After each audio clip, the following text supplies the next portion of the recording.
Congress party పరిపాలనకు నిన్నటికి 2 ఏళ్లు పూర్తయినాయి. సో ముఖ్యంగా ఈ 2 ఏళ్ల పాలన ఒక్క మాటలో చెప్పాలంటే 2 ఏళ్ల మొండి చెయ్యి.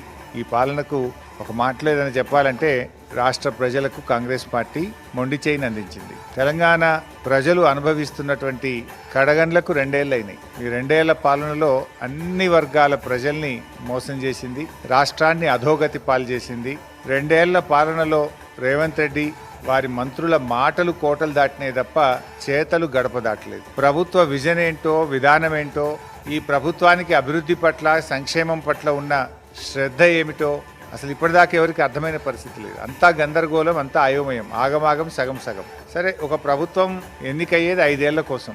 మొదటి 2 ఏళ్లే చాలా కీలకమైనటువంటిది.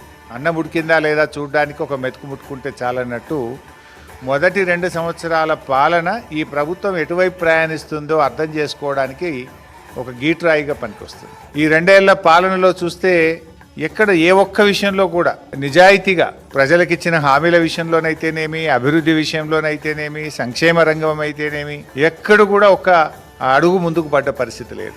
3 మాటల్లో చెప్పాలంటే నిస్సారం, నిష్ఫలం, నిరర్ధకం, ఇంతకు మించి ఏమీ లేదు.